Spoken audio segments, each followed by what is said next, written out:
Oklahoma under 7.5. This is the highest odds I have on the board. It's minus 140 here. Again, Brent Venables has been there 3 years. They've had losing seasons twice. They're trying the whole transplant thing with Ben Arbuckle and John Mateer coming from Washington State. John Mateer has turned into Johnny Manziel this offseason in a lot of ways for a lot of people. That's been someone that a lot of people are like buying stock on. But quietly, like Venables lost his defense coordinator, so he's going to have to take over play calling. From a betting perspective, I like to bet against coaches that do that. I don't think that's typically – I think it's hard to do both, be a head coach and be a defensive coordinator. They've got offensive line issues. The schedule's a brute.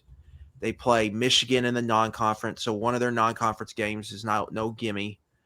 And then they have one of the toughest schedules in the country, and you're telling me that team's going to go 8-4 or better? I'll bet against that.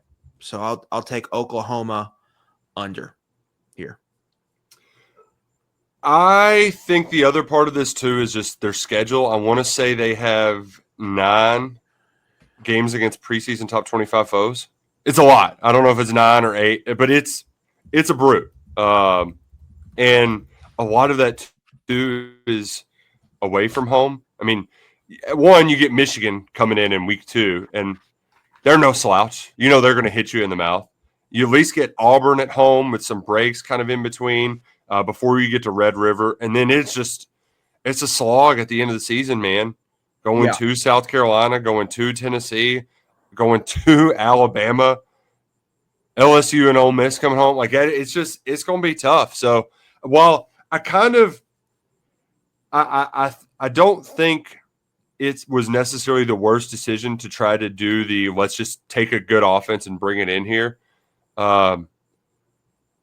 It's a lot of things have to go right, and even then, you're towing a fine line. Yeah, I mean the first. Let's see. Your first 6 weeks include a bye week in week 5, and then you've got the 3 kind of your cupcake games. One is randomly at Temple, but Illinois State is kind of a top 10 FCS team. They're probably going to be like the 3rd best team they face in those first 6 weeks. But 2 of those games are at home. Week 2, Michigan. Week 4, Auburn. So that's really kind of we'll have a good feel for that by the time they get to that bye there at the end of September. Just how those home games go against Michigan and Auburn. And after that Kent State game on October 4th, is when it really heats up. Texas at South Carolina, Ole Miss at Tennessee, at Alabama, Missouri, LSU. Like that is a tough run for you to go on. And so, to me, like they could be 7-5 and be really good. Yeah, and your bet would hit. And we've seen Venables teams twice. We've seen one team start hot, but then kind of fizzle towards the end. That was this 10-3 team, and the other teams, it just got off the tracks early and they couldn't get it back on.